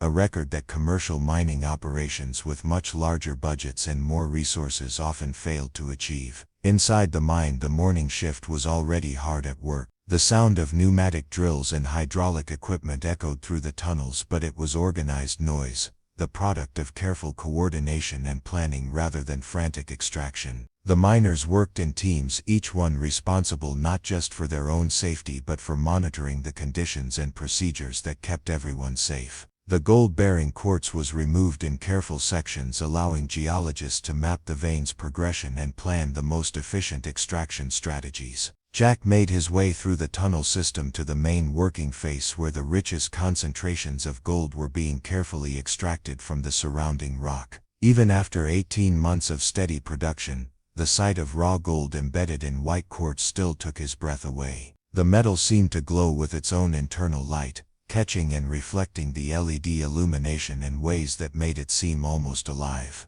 Tom Harrison, the former real estate agent who had become the cooperative's operations manager, was examining a section of newly exposed vein with Dr. Morrison, the elderly geologist who had first assessed the property for Robert Hendricks decades earlier. Morrison had come out of retirement to work with the cooperative, drawn by the opportunity to see a discovery that he had predicted more than 70 years ago finally reaching its full potential. "Morning, Jack," Tom called out as he approached. "You're going to want to see this, Doctor. Morrison thinks we've hit another major concentration." The section of rock that Morrison was examining showed gold concentrations that were even richer than what they'd been finding in the main vein. The quartz was so heavily mineralized that the gold was visible as thick veins running through the white stone, creating patterns that looked almost decorative in their complexity. "It's consistent with what I predicted in my original assessment," Morrison explained, his voice carrying the satisfaction of a man whose professional judgment had been vindicated after decades. The geological formations suggested that there would be multiple concentration points along this particular fault line.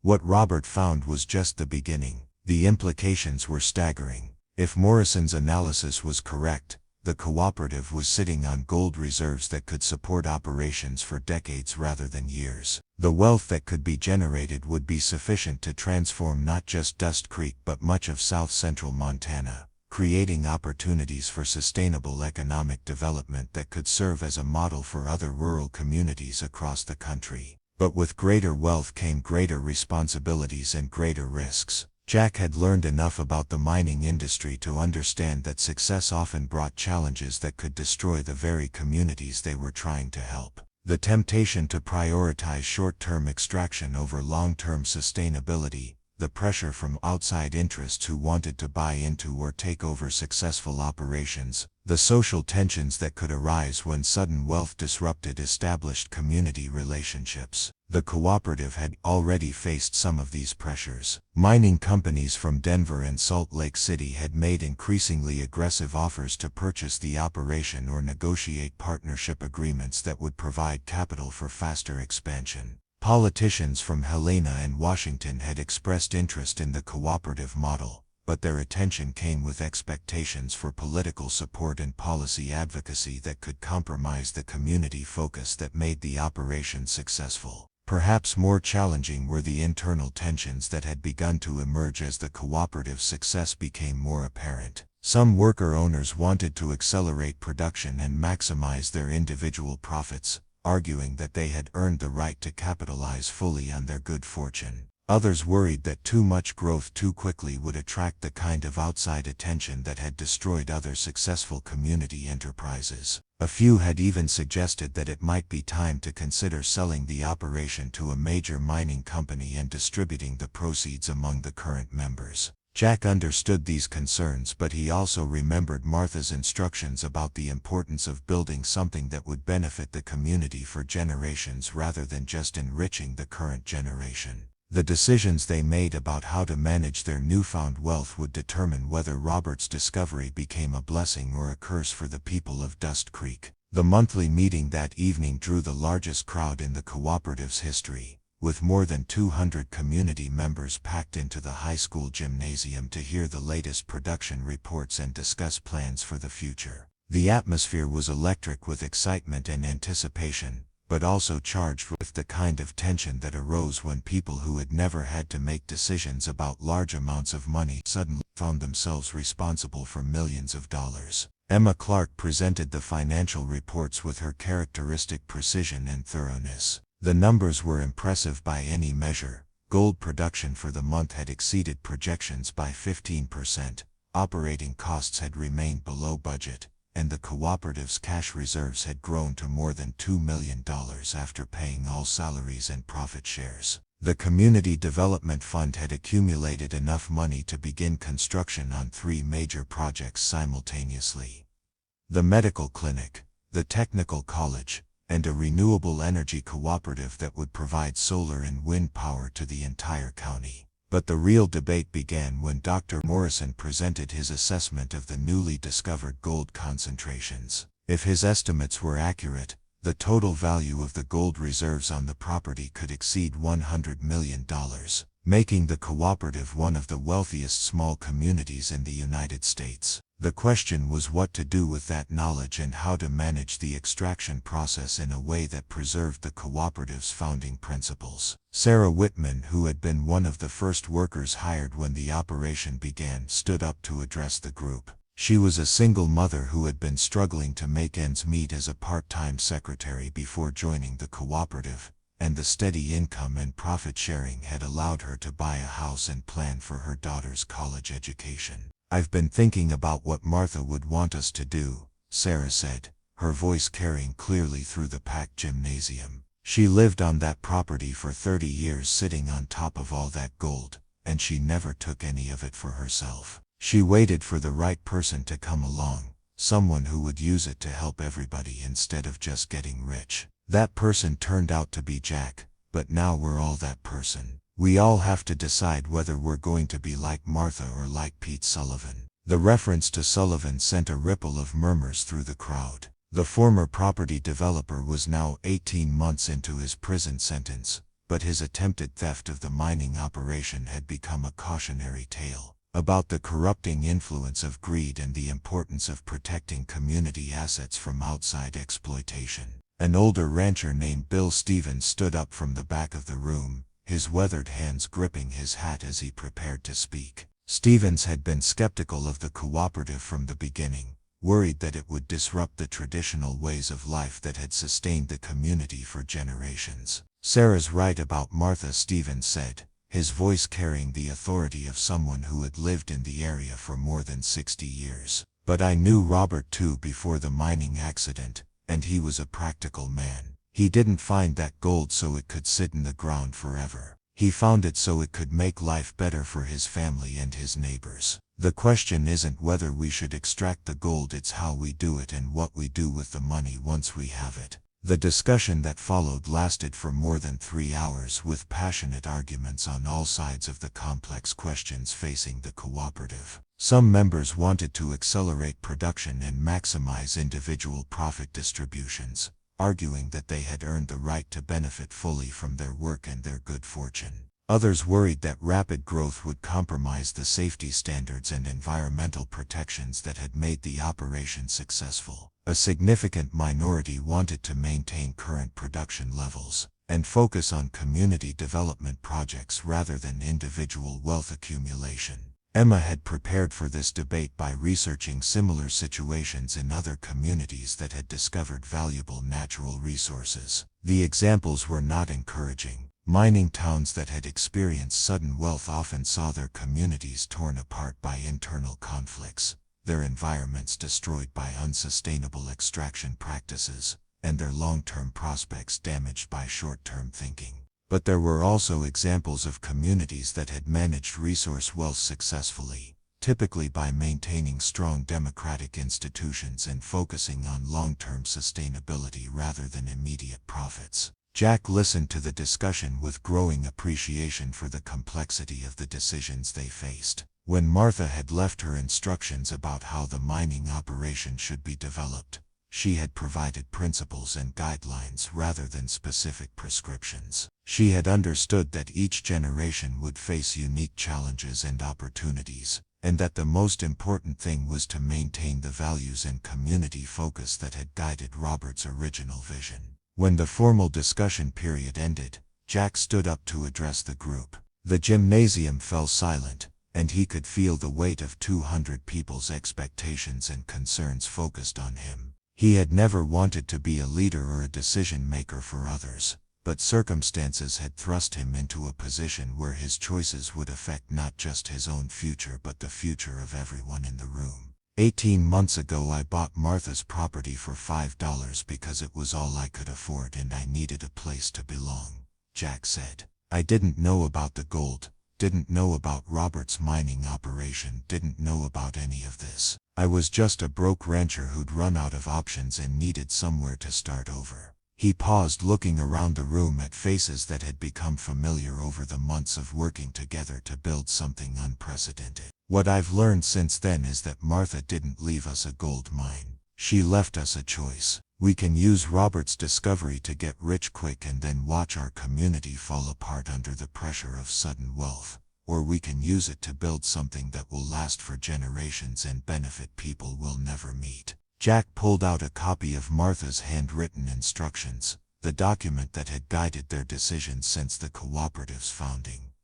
Martha wrote that Robert's treasure should be extracted in a way that honors both the discovery and the land that yielded it. She wanted us to think not just about how much money we could make but about what kind of community we wanted to leave for our children and grandchildren. The proposal that Jack presented was a compromise that attempted to balance the competing interests and concerns that had been raised during the discussion. The cooperative would continue operating at current production levels for the next 2 years, focusing on safety, environmental protection, and community development. During that period they would invest heavily in education and training programs that would prepare community members for the technical and leadership roles that expanded operations would require. After 2 years, if geological surveys confirmed Dr. Morrison's estimates about the extent of the gold reserves, the cooperative would gradually increase production levels while maintaining strict environmental and safety standards. The additional profits would be divided equally between increased individual distributions and expanded community development projects, ensuring that both personal prosperity and collective benefit would grow together. Most importantly, the cooperative would establish a permanent endowment fund that would receive 10% of all future profits. This fund would be invested in sustainable projects and businesses that would provide economic opportunities for the community even after the gold was eventually exhausted. The goal was to use Robert's treasure not just to create wealth for the current generation but to build economic foundations that would support the community indefinitely. The vote on Jack's proposal was close but decisive: 123 in favor, 74 opposed, with 11 abstentions. It wasn't the overwhelming consensus that Jack had hoped for, but it represented a clear majority commitment to the principles that had guided the cooperative from its beginning. As the meeting broke up and people began making their way home through the crisp night air, Emma fell into step beside Jack as they walked toward the parking area behind the school. Martha would be proud, she said quietly, not just of the decision but of the process. She always believed that the most important thing wasn't making the right choice, but making sure that everyone had a voice in the choice that was made. Jack looked back at the gymnasium where small groups of people were still talking animatedly about the evening's discussion. Some were clearly disappointed by the vote, but even those who had opposed the proposal seemed committed to making it work now that the decision had been made. "Do you think we're making the right choice?" Jack asked. Emma smiled, the same expression that had reassured him during those first uncertain days when he was trying to understand what he had stumbled into. "I think Martha was right about something else too. She used to say that there's no such thing as a perfect decision, only decisions that you make with good intentions and then work hard to make successful." 6 months later, the first students enrolled in the Hendricks Technical Institute, housed in a beautiful new building constructed with timber from the cooperative's own forest management program, and powered entirely by renewable energy. The curriculum focused on the practical skills that would be needed for sustainable resource extraction and community development: mining engineering, environmental science, renewable energy systems, and cooperative business management. The medical clinic had been completed and was already serving patients from across 3 counties, staffed by doctors and nurses who had been recruited with competitive salaries made possible by the cooperative's success. The Renewable Energy Cooperative was providing clean electricity to more than 500 homes and businesses, reducing energy costs for community members while creating jobs in installation and maintenance. Most remarkably, the social tensions that had worried Jack during the early months of rapid growth had largely resolved themselves as people saw the tangible benefits of their collective decision-making. The cooperative's success had attracted young people back to the area, reversing decades of population decline and creating a sense of optimism about the future that was infectious. Jack stood once again at his kitchen window watching the morning shift workers make their way down to the mine entrance. But now the group included his nephew Tommy, who had moved back from Denver to join the cooperative after completing his degree in geological engineering. It included Sarah Whitman's daughter Jessica, who had graduated from high school the previous spring and chosen to attend the Technical Institute rather than leaving for college in a distant city. Most satisfying of all, it included Emma Clark's husband David, who had retired from his job as a high school principal in Billings to help manage the cooperative's education and training programs. Emma and David's wedding had been the social event of the year, celebrated with a community-wide party that lasted until dawn and featured a band made up entirely of cooperative members. The transformation was complete, but it was also ongoing. Robert Hendricks had discovered a treasure that seemed to grow rather than diminish as it was shared, creating opportunities and possibilities that none of them could have imagined when Jack had first paid his $5 for what everyone thought was worthless land. As Jack prepared to head down to the mine for another day of work alongside his neighbors and friends, he reflected on the chain of events that had brought him to this moment. A desperate decision made by a broke rancher had become a community success story that was being studied by economists and policy makers around the world. But more than that, it had become proof that ordinary people could make extraordinary decisions when they were guided by principles rather than profits, and when they remembered that true wealth was measured not in individual accumulation but in collective prosperity. The $5 investment had returned not just millions of dollars but something far more valuable: a community where everyone belonged, where everyone's contribution was valued, and where everyone shared in the benefits of their collective success. It was exactly what Martha Hendricks had hoped for when she had waited 30 years for the right person to discover Robert's treasure and prove themselves worthy of the trust that came with it. Up next, you've got 2 more standout stories right on your screen. If this one hit the mark, you won't want to pass these up. Just click and check them out.